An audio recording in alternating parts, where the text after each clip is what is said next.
Olá, tudo bem? Hoje eu tô aqui de volta para falar sobre mais um assunto de anamnese, tá? O tema hoje é sobre herpes. Herpes está também na lista de contraindicações para micropigmentação. Só que antes da gente falar do porquê é contraindicado fazer uma micropigmentação em uma pessoa que possui herpes, a gente tem que saber o que é o herpes, né? O herpes é uma doença viral, contagiosa e que pode ser desencadeada por alguns fatores. Um deles é a baixa da imunidade. A transmissão do herpes é feita através do contato direto, principalmente com as regiões onde apresentam as bolhas, né? Essas bolhas se estouram e aí acaba que, se a gente tiver contato com isso, a gente pode pegar a doença. Esse vírus ele pode se manifestar de imediato ou pode ficar incubado no organismo por anos e não se manifestar. E em algum momento da vida ele aparece, tá? Então a gente sabendo disso, a gente já consegue ter uma ideia do que isso pode acarretar.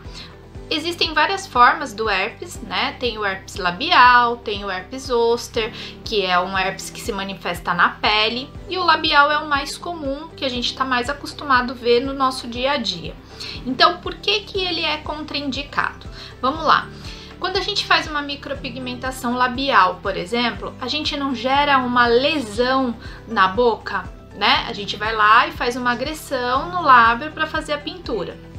Se a gente gera essa lesão pode vir desencadear o herpes para quem já tem a predisposição, para quem já tem o vírus no organismo. Então, como a gente procede num caso desse? Não vai fazer?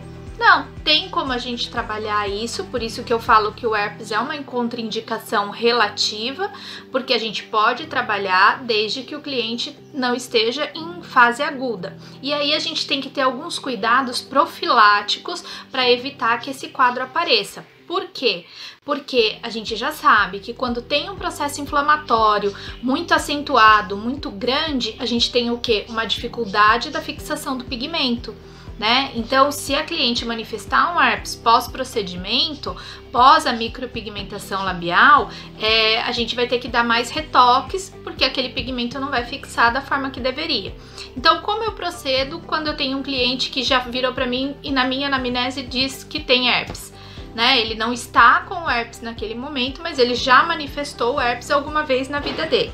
Então, eu vou pedir para que ele procure um médico e se oriente em relação à medicação que ele pode tomar uns dias antes do procedimento para que a gente tenha uma maior segurança. É uma medida profilática, tá?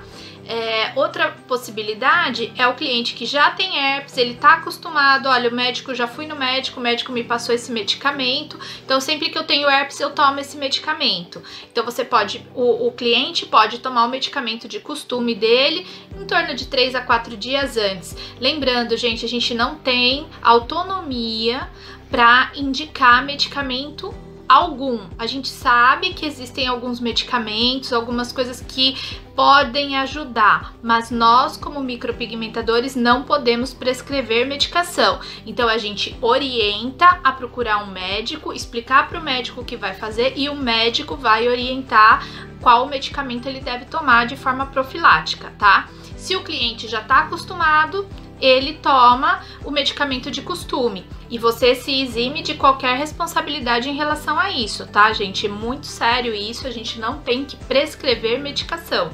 A gente orienta eles a procurarem um profissional apto para isso, tá? Porque aí as chances do cliente desenvolver um herpes pós-procedimento por causa da agressão é muito menor, tá? Porque ele já fez um tratamento profilático antes e depois do procedimento ele vai continuar com esse procedimento até a fase final da cicatrização, ok?